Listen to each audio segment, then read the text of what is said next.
एक समय की बात है, एक गांव में एक साधु रहता है। उस साधु की एक खास बात थी कि वो साधु जब भी नाचता था तो गांव में बारिश होने लगती थी। गांव वालों को जब भी बारिश की जरूरत होती थी, वो उस साधु के पास जाकर उससे विनती करते कि दया करके आप नाचना शुरू कर दे। और जैसे ही साधु नाचना शुरू करता, वैसे ही गांव में बारिश शुरू हो जाती थी। कुछ समय के बाद शहर में रहने वाले 4 लड़के गांव में घूमने के लिए आए। जब उन लड़कों को यह बात पता चली कि साधु के नाचने से बारिश होना शुरू हो जाती है, तो उन सबको इस बात पर बिल्कुल विश्वास नहीं हुआ। शहर के लड़के अपने आप को बड़ा पढ़ा लिखा समझ रहे थे, इसलिए उन्होंने गांव वालों को यह चुनौती दे दी कि हम भी नाचना शुरू कर देंगे तो बारिश होने लगेगी। यदि बारिश नहीं होती है तो उस साधु के नाचने से भी बारिश नहीं होगी।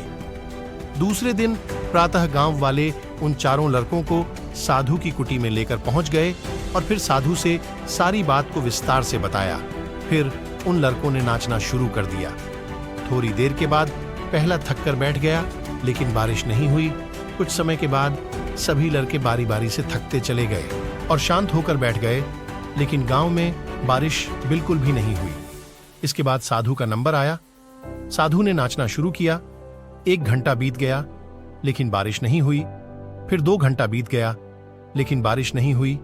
लेकिन साधु ने नाचना बंद नहीं किया और शाम होते होते बादलों की गड़गड़ाहट सुनाई देने लगी और गांव में बड़ी तेज बारिश हो गई। शहरी लड़के यह सब देखकर हैरान रह गए और उन्होंने साधु से तुरंत क्षमा मांगी और साधु से पूछा, बाबा ऐसा कैसे हो गया कि हमारे नाचने से बारिश नहीं हुई, लेकिन आपके नाचने से बारिश होने लगी? साधु ने उन लड़कों को बताया, जब मैं नाचता हूं तो 2 बातों पर ध्यान देता हूं। पहली बात मैं ये सोचता हूं, यदि मैं नाचूंगा तो बारिश को होना ही पड़ेगा, और दूसरी, मैं तब तक नाचूंगा जब तक बारिश न हो जाए। दोस्तों, सफल व्यक्ति में यही गुण मौजूद होता है। वो जिस काम को करते हैं उन्हें सफल होने पर पूरा विश्वास होता है, और वो तब तक उस काम को करते हैं जब तक वो उसमें सफल नहीं हो जाते हैं। यदि आपको भी किसी काम में सफलता हासिल करनी है तो आपके अंदर भी साधु वाला गुण होना चाहिए।